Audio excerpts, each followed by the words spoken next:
said that you wonder what would happen if Instagram, if social wasn't here a year from now. And yet this idea of community and connection and how that cuts through the noise. I told you how I'm Polish, my kids speak Polish, and they feel part of that community. You have a history, right, outside of the US as well. Mm-hmm. So there's something about connection, simplification. Am I hearing it properly? What am I missing? No, you're not missing it. I love this concept of diaspora philanthropy, this beautiful thing of immigrants coming to this country to gain a certain amount of wealth, to take it back home, to take care of their home. I love that kind of loyalty, that privilege of being the one that got out and having a connection, a deep-rooted connection, enough that you fund a school or whatever there is that provide medical care, legal care. That is that grassroots. And that's something intrinsic, I think, into who we are as human beings. It seems old school, but it goes back to giving circles and it goes back to tribalism. Our tribes are our communities. And there is something that is just missing in this sector right now, the deep connection, because we all have to look at each other as though every person matters. It doesn't matter if you're that mega donor or you're a grassroots donor. Everyone's important. Everyone has a story behind the dollar that they give, in the way that they give, why they give, and where they want to give. And it's all important. It's a part of an ecosystem. It has to be circular. It has to be an ecosystem where everyone is involved, from the funder to the recipient. And if you look at that ongoing conversation, we can have a clear path forward. And it's not hierarchical, it's community. It's really deep community.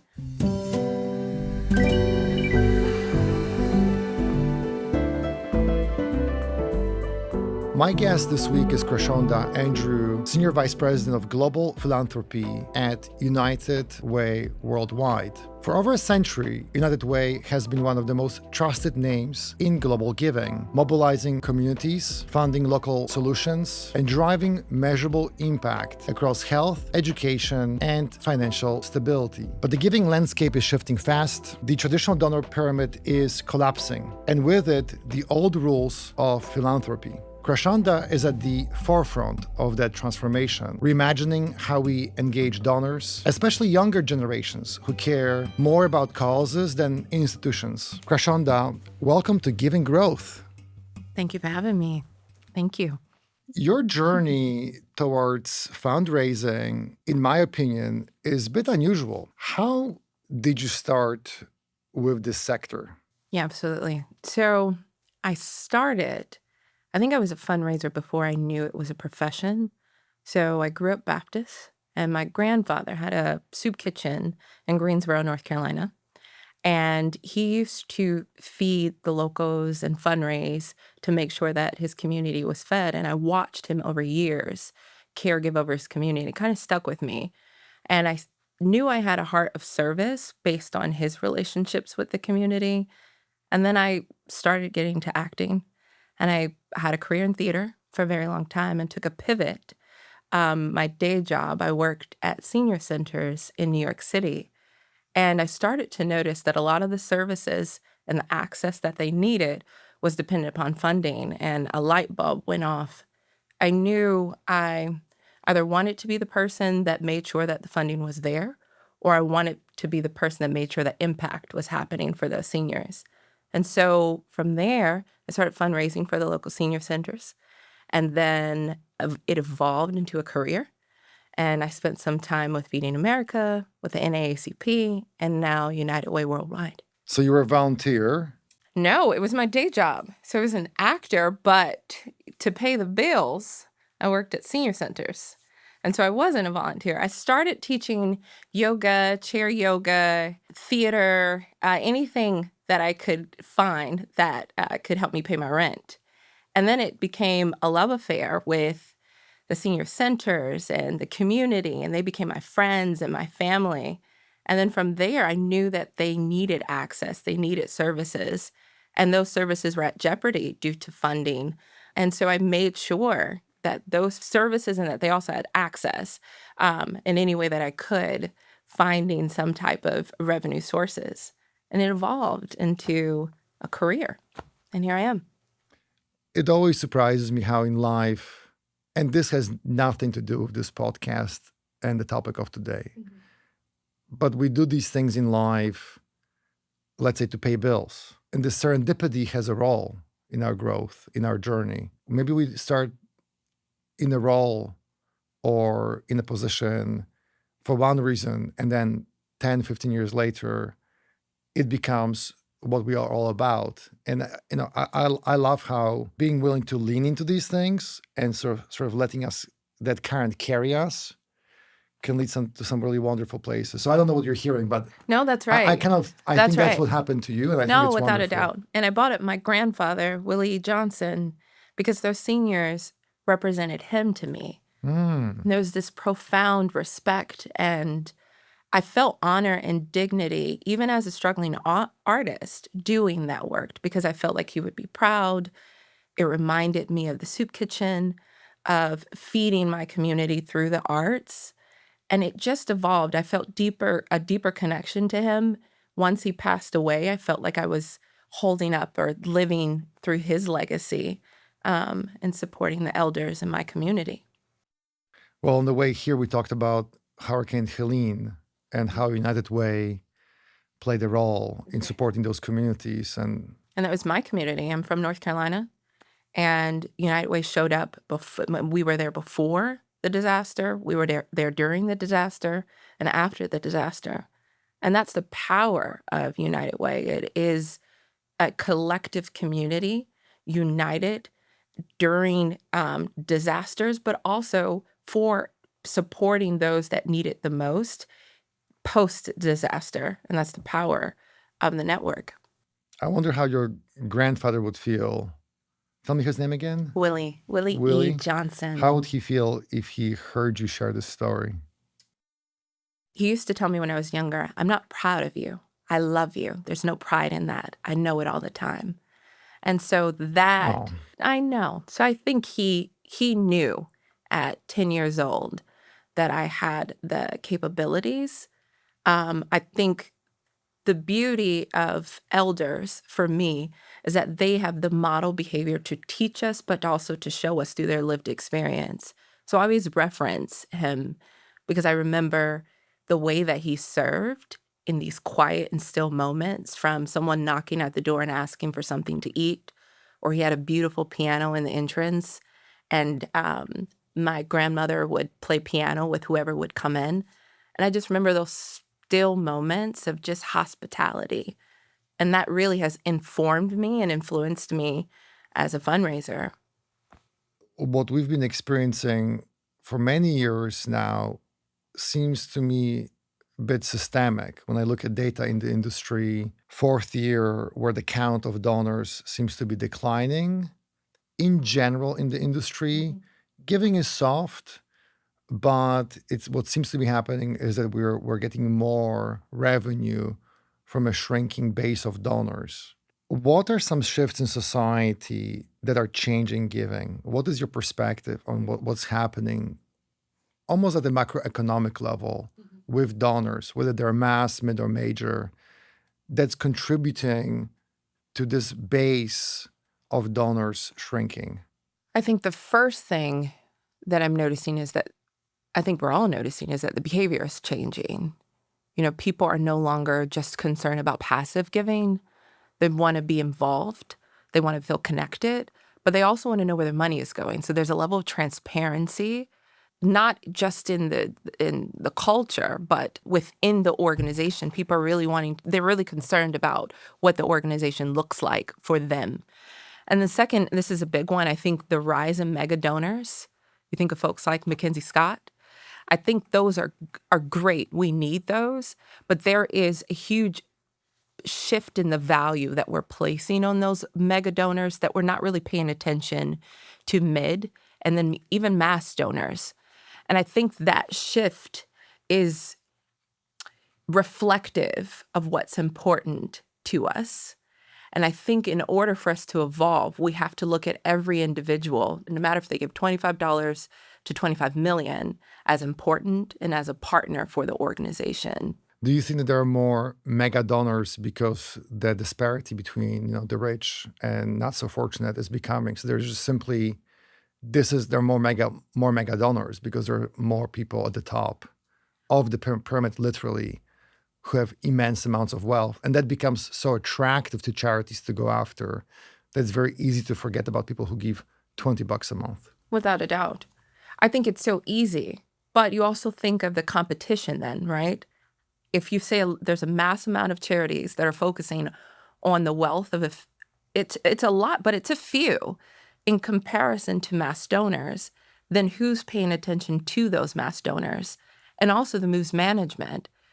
You look at the potential of folks, right? So if you meet someone at $25, who knows what could happen in 10 years? They could be a CEO of a company and be a part of that giving pledge and decide they're going to give large amounts of their wealth away. But if they didn't have a relationship with you throughout the journey, what makes you think that you would be their charity of choice? So I do think, mass donors, we applaud the generosity, the heart posture, but I also think we have to look at equity, right? If we're thinking about partnership, true partnership is beyond the dollar, it's beyond the transaction. It's really involved in the relationship.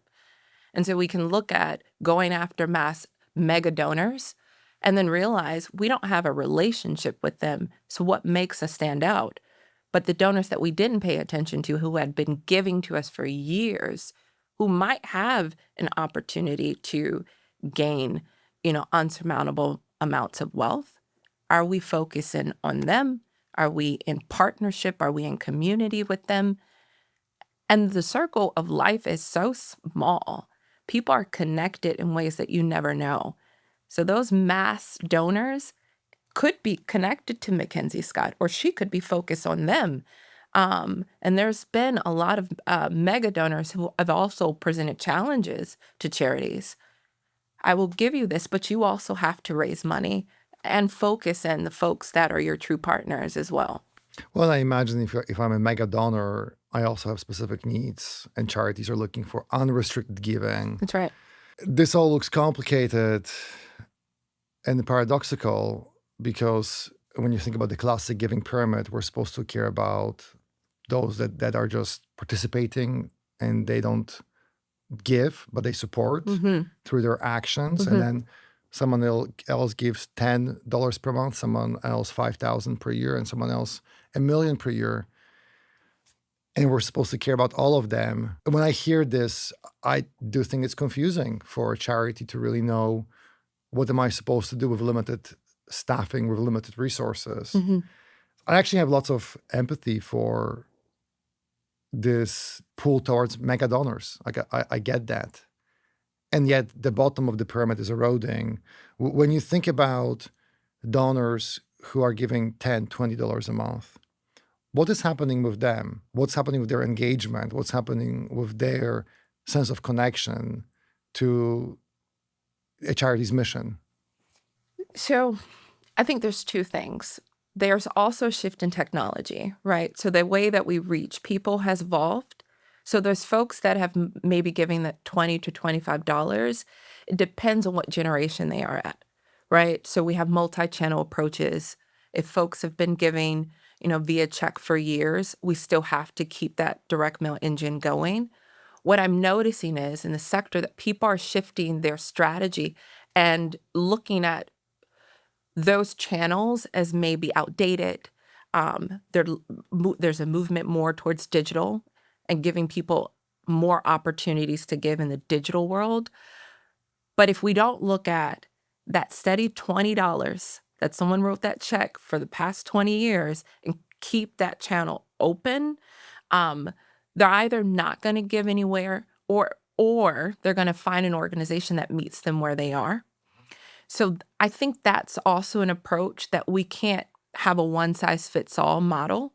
Just because technology is evolving, it's great, right? So we're giving people other options to give. You look at peer-to-peer fundraising. You look at, community-based fundraising. You look at local galvanizing of fundraising. But then you also need to focus on what were those channels that give you consistent sustainers that have been involved with your organization for years, and actually have a conversation with them if there's a preference on the way that they want to give. I do think they're dying out because of the shift in technology, but I also think there's an opportunity to have not just a multi-channel approach, but a multi-channel conversation. We have to talk back to donors if they haven't given or they lapsed. Start that conversation with them and meet them where they are. How's United Way worldwide right now? So what conversations are you guys having internally to ensure that you stay relevant? We're taking a hard look at how we re-engage with people. The middle tier is shrinking, but I think that is also an opportunity for us to create more areas of community and more areas of conversation. I think we're also looking at creating a more co-partner approach. We're leading with community first. So we're going to the heart and the center of the work. And then we're galvanizing folks from there as opposed from a top level approach. We're also looking at grassroots fundraising, those community activists that have really been able to create a following. We're using their approach. We're using them as thought partners in this work so that they can do peer-to-peer fundraising in support of the cause. It's no longer us leading the work and the charge.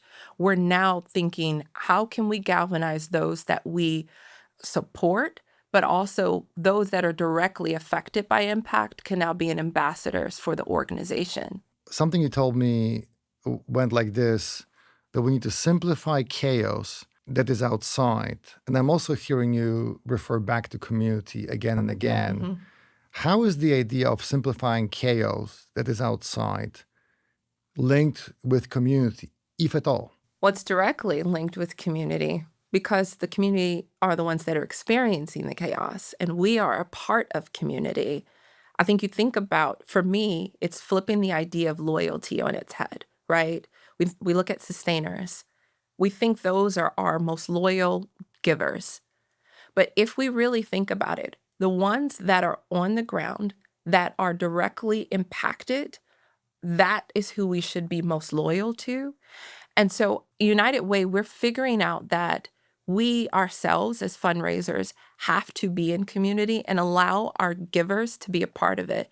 So donors are now thinking we can also fundraise on behalf of the organization, but we don't have to be influenced by the chaos of confusion. We can go directly to the source. And that's why the local United Ways and the network are so instrumental to the growth of philanthropy, because we now get data directly from the source. We don't have to wait for impact. We see impact up front and center. And now we're inviting our donors to the table and having conversations of co-partnering on the grants, on fundraising, on any other opportunities that we can find to support communities. This feels very old school.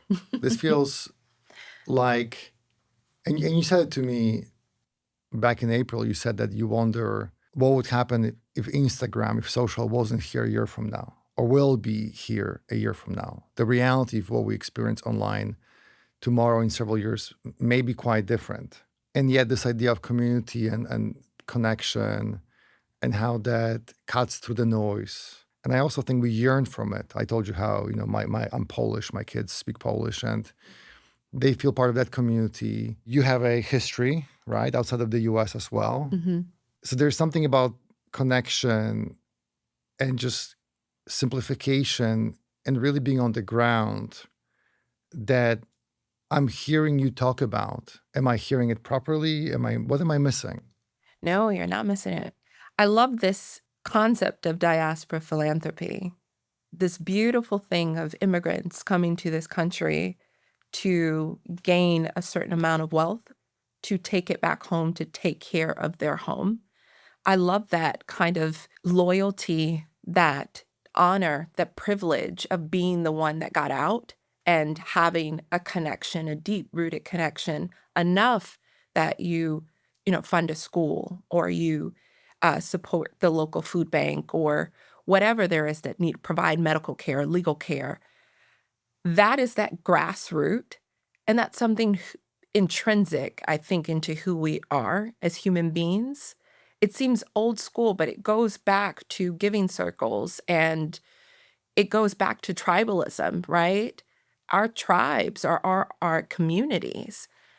And there is something that is just missing in this sector right now, the deep connection, because we all have to look at each other as though every person matters. It doesn't matter if you're that mega donor or you're a grassroots donor. Everyone's important. Everyone has a story behind the dollar that they give, in the way that they give, why they give, and where they want to give. And it's all important. It's a part of an ecosystem. Often think of if we blew up this pyramid, which I don't think works, it has to be circular. It has to be an ecosystem where everyone is involved, from the funder to the recipient. And if you look at that ongoing conversation, we can have a clear path forward. And it's not hierarchical, it's community. It's really deep community. When we spoke about this over breakfast, you used the word diaspora on a number of occasions. And I, at first, found it confusing because I associate that word with, I belong to a specific ethnic group, right? I came from a specific country and I identify as being a member of that community. But I love how you said it's tribal, because that to me opens this idea up. Maybe tribal for me is I used to do CrossFit, right? And that was my tribe for a while, in a way. And I really identified with that. Right now, I love mountain biking. I am absolutely obsessed about mountain biking. And it has to have everything to do with the fact that I moved to Colorado X years ago. And I think we all have these things that we feel that we belong to. And I think the industry calls it affinity, but it's affinity to the mission, to the pillar of my mission. But there's also affinity to the thing that's in my heart. Like that could be CrossFit, that could be mountain biking. Maybe there's a way to use that tribalism as a way to connect me to a mission. Is that what you're talking about? Do you see the industry do this? Are we leaning to this idea of deeper community to raise money? What are you hearing? Yes and no. I think that we know we need community to move forward and be successful. I do think that the industry is very siloed. There's LGBTQ plus this, there's Black this, their orgs are compartmentalized based on these interests, as opposed to we all are doing the work for thriving communities. The thing that is interesting that you said about diaspora and the confusion is that it's amazing that you know where you're from and have origins. That is not the experience of Black Americans. And so there is this idea that diaspora philanthropy is intrinsic to who we are, because this is not our homeland. And as more of us start to uncover where we're from, where we're really from, I know my family is from, South Carolina, we're Gullah Geechee, and I've traced my roots there. And there is a deep connection to the South. I went to Savannah College of Art and Design in Savannah, Georgia, to feel a deeper connection to my home and to my family. But before that, where were we? You're from Poland. I'm pretty sure you can trace back your grandfather, your great-great-grandfather, and your children have a deep connection to their ancestors. Correct. Because they're Polish. That concept is so deep that folks are now giving where they start to uncover their roots. Like, you feel connected to Poland. And if there's something you could do with your wealth, you would do that to support where you're from. The concept diaspora philanthropy is immigrants, but is also for those who are uncovering that they are immigrants too. So that's my perspective. Well, we're all, and you said it over breakfast, we're all immigrants. We're all immigrants. From somewhere, right? We're all from Correct. somewhere.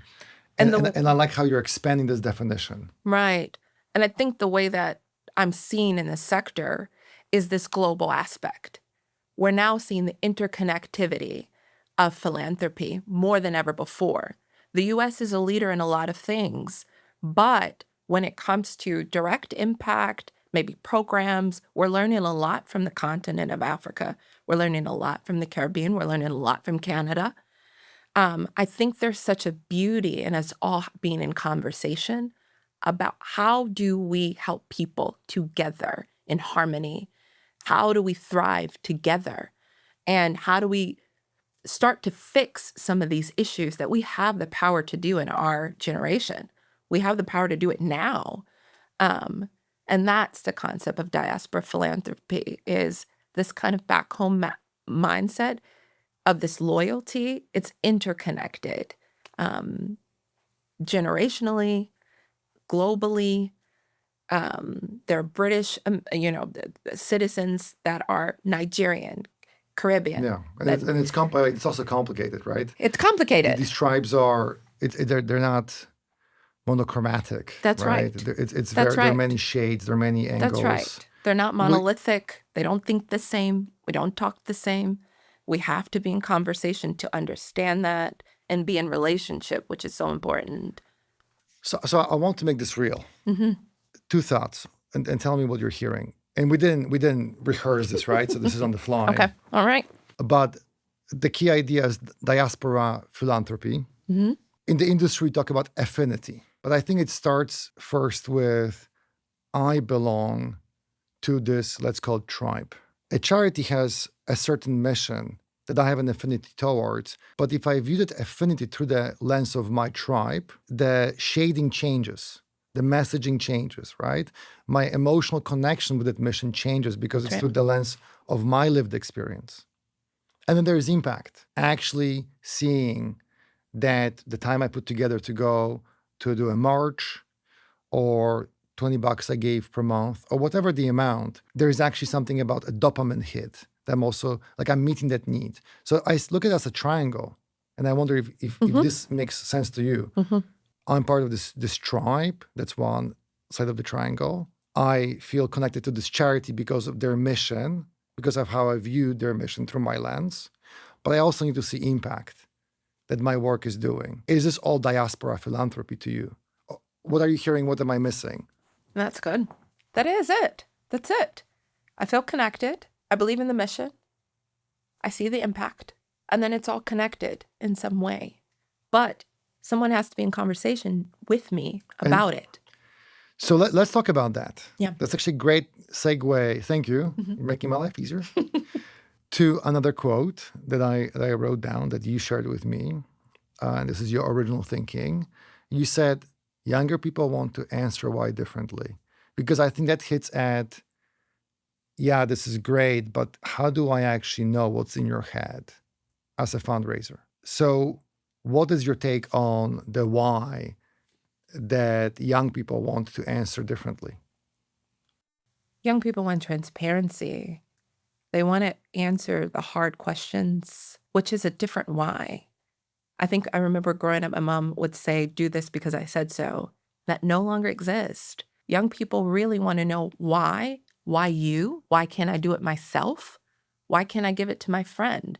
Why can't I show up and do the work myself and fundraise? It also leans towards competition for nonprofits, because now you're no longer competing against other charities. You're competing against individuals. And that why for young people, if you can't answer that, they're going to do it on their own. They also are less likely to feel seen and heard. And if you don't have the answers as a charity, say that. I don't have the answers, but with your help, we can find the answers. We can excavate together, answer the hard questions. That's a different generational conversation.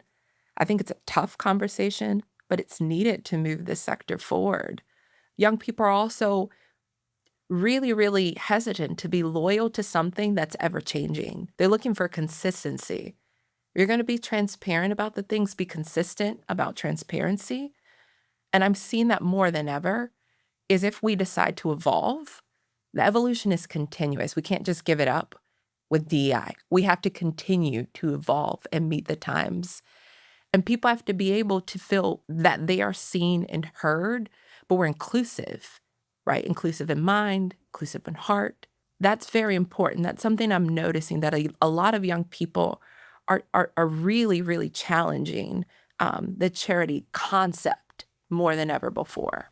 Talk to me about the concept of giving societies. This is something that you shared with me earlier, and the role of ambassadors in those giving societies. Can giving societies, which to me feels like a tribal, community-like mechanism, and having someone who is that maybe ambassador in the context of that giving society, can that help answer that why that young people are looking for? Without a doubt, you look at influencers. That's essentially what they are. They're ambassadors. There are now organizations getting influencers as their ambassadors for the organization. I have to say, I didn't actually think about that way. That's actually, okay, yes. So Continue. Right. So the influencers are global, right? Their perspectives are global and they're reaching large audiences, but they have followers.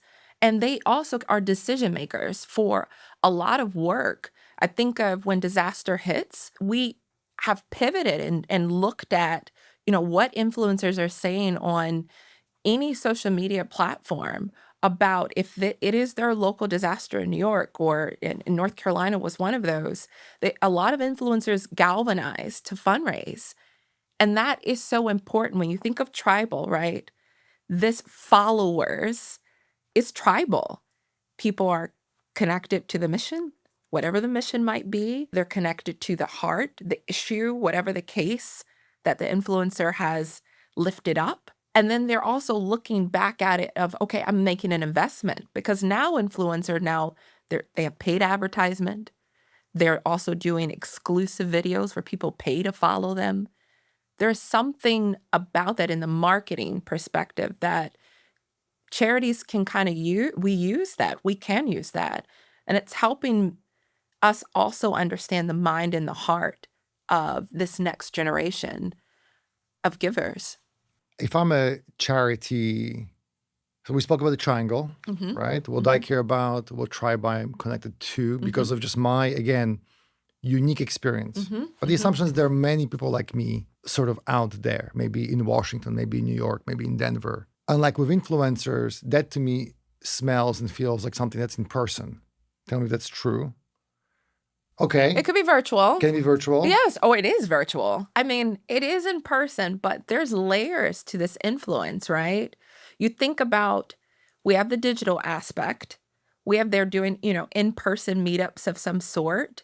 But there's also layers of influence where they don't even have to be there. They can have a call to action and people go country by country and they're not even present. That is a level of influence like no other. I look at, Mr. Beast, for example. Sure. He has a whole show that it's tribal, right? It is this altruistic society that you can give and there is no connection at all, just to help people, to help them. It's creating a whole mind shift, but now it's a television show based on altruism.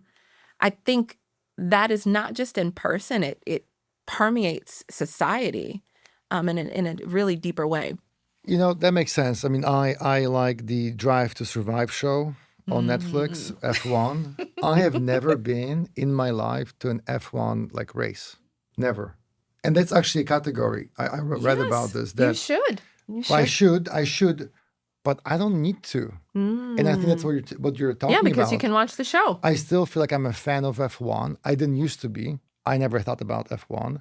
Now I do. I watch it actually with my daughters, which is super cool. But to your point, I am part of that F1 virtual Drive to Survive tribe, right? And if there was a way for a brand, for-profit or non-profit, and Netflix knows this about me, they're probably reselling this data to someone right now. That's right. And I think that's what you're talking about. What stands in the way of charities embracing this philosophy and actually doing something with this? It goes back to, on the drive here, we talked about being relevant versus irrelevant, right? I think charities are not concerned about being irrelevant. They've been around so long that there is this model that's so ingrained in the culture of charities that to shift the model is going to take a Herculean mindset. It's going to take a whole new, and I hate to say this, but what's happening currently in government, I think this might be the thing that shifts people, the ground from up under us, to make us realize that we could be irrelevant. 10 years from now, we could be irrelevant. I think that shift of mindset of a catastrophic event in history, I think it's going to evolve this sector in a way of being focused on relevancy and what are people saying about us, who's tuning in, who's really tuning in and now a part of our tribe. And this shift in wealth, right? We're looking at the generation, this massive passive wealth to a whole new generation. If you're not relevant to them, if you didn't really look at, we talked about legacy, right? We look at sort of planned gifts and legacy donors living and breathing with one person. We have to also break that model up. Legacy is your children's children's children. Are they Formula One fans, right? Are they attached to the charity, your charity of choice? Are you passing on philanthropy to them and teaching them about your mission, your vision, and your connection that's rooted to the organization of your choice or organizations, because people are now supporting multiple organizations at the same time in a way that they've never done before. I think that's the shift. It's what's happening in society, the chaos. Yeah. I look at it as a blessing. It is an opportunity. It sounds like we have an opportunity to embrace a crisis and not let it be wasted. That's right. There's this great phrase, breakdowns lead to breakthroughs. Mm-hmm. And I think that's what you're saying. Let's imagine for a second. I'm really curious about your answer. You are the leader of a large, well-established charity. I mean, you are in a very senior, literally a senior leadership role Yep. in your title. And you can do whatever you want. What would you do in the next several months to start to test these ideas in market to see what really takes root? What are some things that you would love to do to test it in the market, actually? Two things. I listened to you earlier and talk about a situation you had with a charity. And Not to be named. not to be named. Thank you. Not to be named. But an opportunity that they missed just by not listening. So the first thing I would do in a leadership position is do a listening tour of our partners or potential partners and listen. What are their needs, their wants, their desires? Where are the opportunity areas that they see, not what I see? And look at perspective. That's the first thing I would do. And then technology.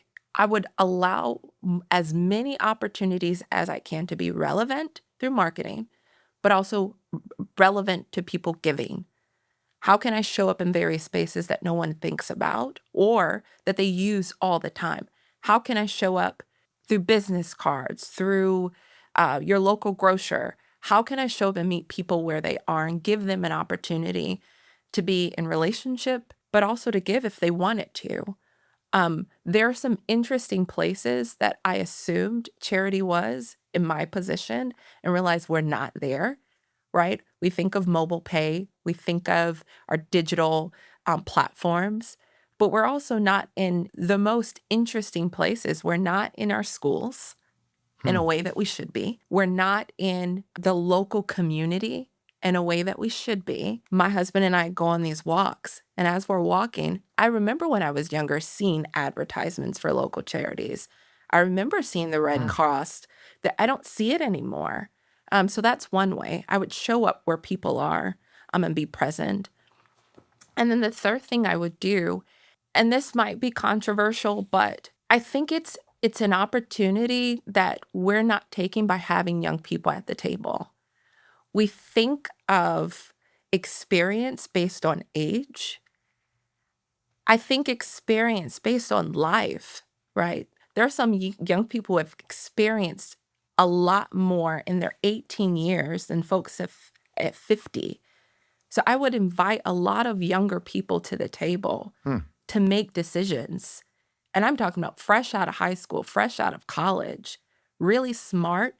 Get them while they're hungry. They have a desire to change things and invite them to leadership positions. Those are my three things. So listen more. I would do a listening tour. Show up where they are at, school, maybe place of work. Place of work. Honestly, in my company, if someone said, do you want to have some sort of artifact, right, poster in the kitchen area, I don't think I would say no. But no one talks to us about that. So show up. That's right. Give younger people a seat at the table, which to me also kind of connects with listening, just kind of being plugged into what they care about. That's right. Now, my whole life experience, professional life experience, is in direct marketing. And direct marketing is about data. Something else we spoke about previously was CRM systems. The holy grail for me as a direct marketer of 25 years by now would be to capture these conversations, these tribal affiliations that people have in a CRM system. And then I can invite you to a dinner, right? This group of people, maybe it's a subgroup. We can do a walk together. I know where everybody works or what school they go to your point. I can create a WhatsApp group because you spoke about omni-channel too. Yeah. I can be everywhere where they want to be with this idea of the tribe I belong to, tracked as a metric in a CRM. And I don't mean to geek out, but that would be super cool. That's right. It was so cool. What are you hearing? What are your thoughts about this? One, we're going through it of breaking. Right now? Oh my goodness, breaking the Tell CRM. me more. So I've been Not about the breaking. well, but... and it's essentially customizing. So there's a lot of customization that I'm asking for that doesn't exist for the CRM. One of those is tracking interest beyond notes, right?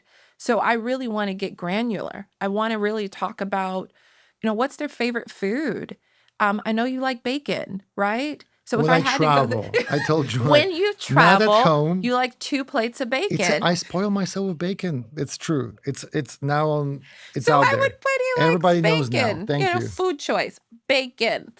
But if we get to that point of interest, you love to bike. You have 3 daughters. Your wife is your friend. You send her text messages in the middle of the day about things you eat. I do. So I know that now as a fundraiser, if I ask you a question about your giving pattern or what you're interested in, I know you're going to go ask your wife. Or you're also going to bring in your daughters and maybe have a conversation about it. Those type of details transform fundraising because it's a relationship, right? I get to know you. You get to know me a little bit, but that relationship does not live and breathe with me. It will then live and breathe with the organization. So the next relationship manager can say, oh, I know so much about Greg. Yeah. Yes, it's continuity. I'm interested in him. And then they can also find deeper lines of connectivity. And so they know that their approach shouldn't be about, saving pigs because you like pork. You know what it... But there's I got it. Right. I got the connection. I know where you're going. But I wouldn't, Bacon, you wouldn't be a pigs. great candidate for PETA, but, there's... True. But you know what I mean? That level of detail, Yeah. I think it also hurts the fundraiser when we don't have that level of detail. Because then we go into conversation with you and you're just like, well, how do you not know that? I've been given to you for years. Not the bacon, but your giving history, your children, you bike, you've done a fundraiser and before multiple fundraisers. You're actually savvy as a donor, a lot more than a lot of people. And that's when I say those levers in our CRM, I think if we evolve that, it really talks about partnership. And co-ownership is important to me.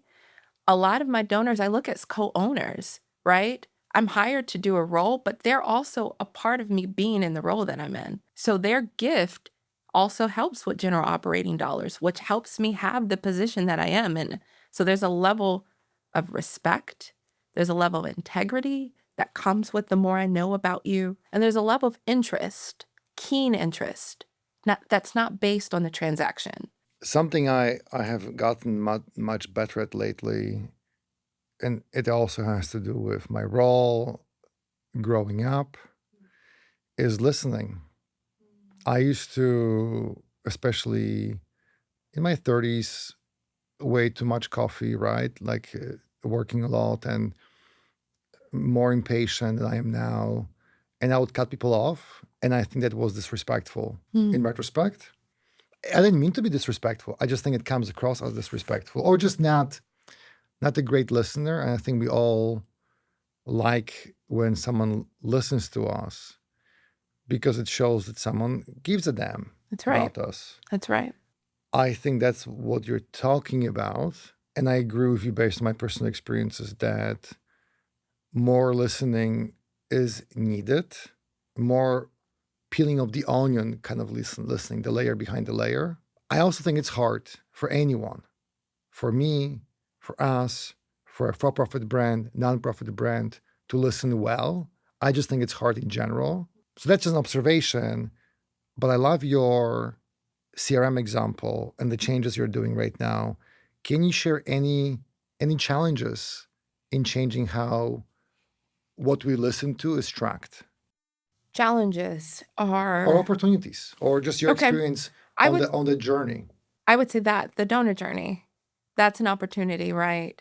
The opportunity based on the CRM that I want to change and the donor journey traditionally, they're different, right? It's the change of the mindset. The donor journey can't just be those 4 or 5 steps. Take the steps off the table, okay? You know the steps. We're in conversation, we're in relationship. Now let's get real and let's really talk about what your interests are, what are your passions, what do you feel connected to, but also what do you want to do in partnership? That's the part of the listening. And I don't think it's hard. I think it's too simple. And I think people are thinking about it too much. I think that there is this plan of action, metrics attached, and, this is what we want to come out of. And these are our goals and our outcomes that are helpful, but they get in the way sometimes of listening because you're also so focused on the end game. The simplification, and that goes back to simplifying the chaos in our head, around us. We really get down to tribal, right? There is a hierarchy in tribal, right? You have the head of the tribe, you have the women have a place and the children and all of that. But if you think of how simple that could be, if we just understand everything has a place, everyone has a place, everyone is important in that element, everyone deserves equity, respect, integrity. Doesn't matter what their role is, that level of listening, right? So the donor plays a part in that, and it isn't very important. And it's not just a transaction. Their part is not money. It's not ROI. It is more about and that's also another opportunity, is to challenge the ROI. What if there isn't a return that week in this lifetime? What if there's a return in the next lifetime, or their child's or their grandchild's? That level of investment requires that level of listening, I think. And I challenge the sector to think about less about the immediate and more about longevity. We are concerned about sustainability, but are we really? Because is it sustainable to just look at Greg? I think it's more sustainable for me to look at your 10-year-old or to talk about your 10-year-old. Yeah, sure, she's 10. I think that's more sustainable. Well, and this was your point from our earlier conversations about, is my tribe, I'm part of a tribe. My family and other families like mine are probably part of a tribe. So and this could be a separate podcast, but I love your redefinition of legacy. It's not just my legacy, but my family's legacy, a multi-generational legacy. I don't hear people talk about this. I think it's so important. And you're passing, I'm pretty sure you have wealth advisors that are talking to you about trusts, wills. You're all the things. Sure. Right? And you're very conscious about that. I think you are because also, I care about legacy, right? I care about mine. Sure. Correct. And multi-generational legacy. Absolutely. You've brought up your daughters multiple times in our conversation. So that's when I say shifting the CRM. In the CRM, it shouldn't be Greg as the donor. It should be Greg plus his wife, plus his 3 daughters, and his bike, and his bacon. The bike is important, by the way. I can tell. So I want to start to bring it home. Here's what I'm hearing as a framework, and it makes sense to me, just being also in this industry. We spoke about the triangle. We spoke about the fact that I belong as one end of the triangle to some community, or maybe it's a giving society, or maybe it's a tribe. But it's something that connects me to others. It's right. some sort of lived experience, and Mm-hmm. it can take many shapes and colors and forms. Mm-hmm. It's complicated, but it exists. Then there is the charity that I have an affinity towards, to one of its pillar, one of its missions, but that connection happens through the lens of that community. And then there's impact. And if I can figure this out, and there are probably many of these triangles for every charity, that starts to create these blobs, these groups of people that I can communicate with different ways. But it's hard to do that, to execute on that philosophy, if I don't have a way of tracking that I'm part of this tribe, That's right. and this is what I care about, and here's how I'm connected. And there is something also about communication with me. So, and it all smells and feels like diaspora philanthropy to me. That's right. We both just made this up. I am simply inspired by what you said. I like frameworks. I tried to get a job at McKinsey years ago, got to the last round, didn't get the job, probably for the better, but I like frameworks. Mm-hmm. So this is the framework that I'm viewing what you shared through. What would you change? Does this make sense? Anything else that you think is important about this framework? I love that. No, that's spot on. Tribe, charity, impact. Simplicity. How simple that framework is. We can get in all the mechanics and the technology and the how and all the things. But I think simplifying it, that is diaspora philanthropy. But that's philanthropy at its core. I think the core of philanthropy. And I look at your story. I think about your story. I remember you saying you remember when you were younger, seeing the trucks, seeing the charities in your community. When you came to the U.S., you still remembered them. They were locked in a memory. Yes. I think that there's so many people who have that story. That's the idea of giving societies for me, right? It's not based on the amount. I think it's based on the lived experience and the connection. And then you then become, there's peer-to-peer. You have your donor salon, you host, you share with your network, you connect in other ways than that the charity can't. It lives and breathes with you, as opposed to the organization. 2 more questions. Mm-hmm. Imagine that you are going to a boardroom with your trustees or major donors or the board, and you are sharing this framework, and it's diaspora philanthropy. What do you imagine they would latch on to be excited, to lean into testing this in market? I think they would be most excited about sharing their story. There's an assumption that the board knows each other, like really knows each other. They don't. They know their titles, they know their roles. But I think that deep connection is transformative. I think it'll transform our board's fundraising capacity. I think it'll challenge their ability to light a fire in their network. But I think they'll be excited about sharing who they really are beyond the boardroom. I lied. I have another question for you. So 2 more questions. First one is, and I wrote it down because I wanted to make sure I don't mess this up. What is it that you know about young philanthropists or this idea of giving societies today that you wish you knew at the start of your career? What do you know today that you wish you knew earlier? And because that probably will have changed how you've been going about your role or being in this industry. The thing that I wish I knew is that they're just like me. I wish I knew how approachable, how connected they are to issues, how much they cared. There's an assumption that I have to teach them about philanthropy.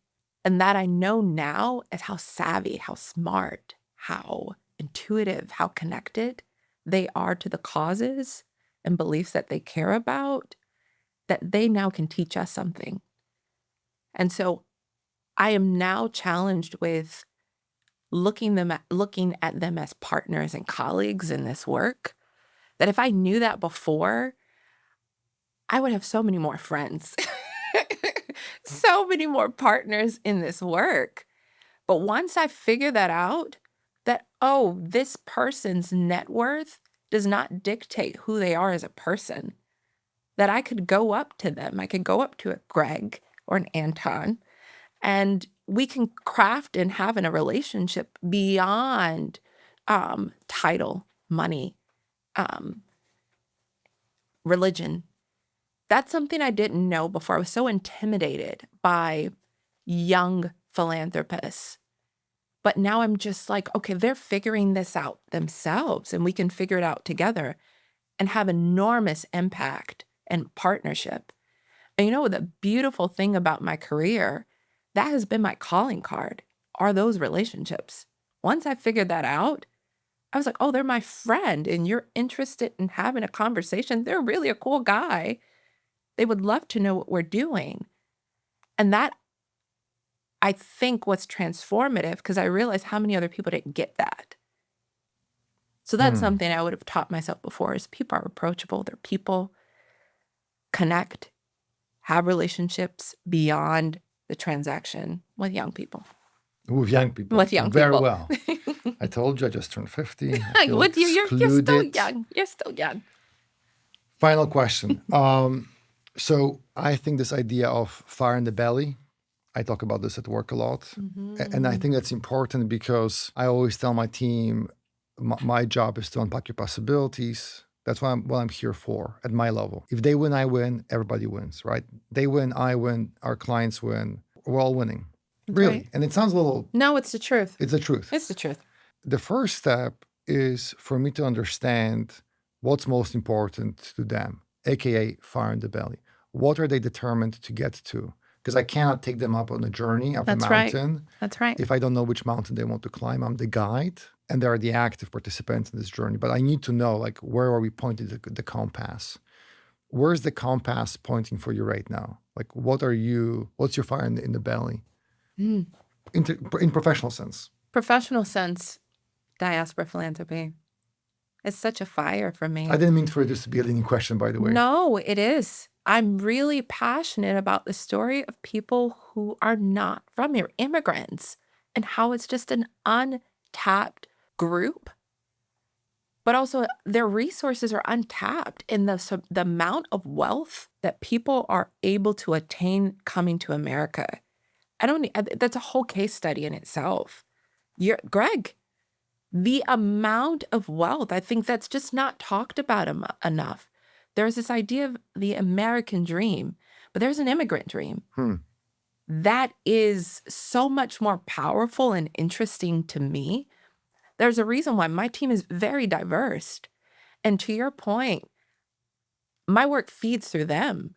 I get to know them. I try to figure out what their fire in the belly is. I try to ignite it by inspiring them by what's in my fire in my belly. But they're part of that getting to know them.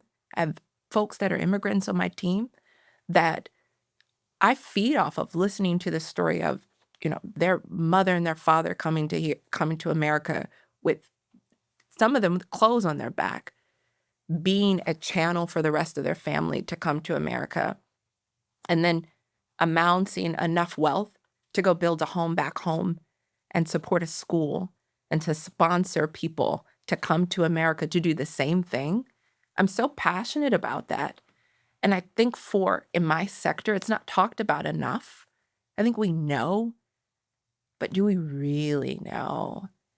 And then when you go back to people's home country, the work that they're doing on their own without charities. I mean, I've seen people build houses and hospitals and schools on their wealth alone, not in partnership with any charity. I think that's so powerful when you think of, for me, in collaboration, partnership, and building something together. Diaspora philanthropy is that fire. And the more stories and the more connection, I'm like, oh, there's so much more we can do in this part of the world, not just in the US, this part of the world. Crashonda Andrew, SVP of Global Philanthropy at United Way Worldwide. Thank you. Thank you. Craig. This was fun. This was fun. I appreciate you. Thank you so much.